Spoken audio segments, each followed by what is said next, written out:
بسم الله الرحمن الرحيم والشمس وضحاها والقمر إذا تلاها والنهار إذا جلاها والليل إذا يغشاها والسماء وما بناها والأرض وما طحاها ونفس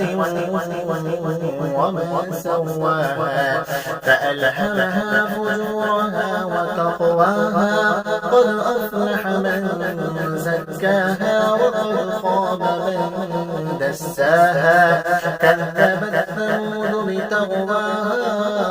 إذ انبعث أشقاها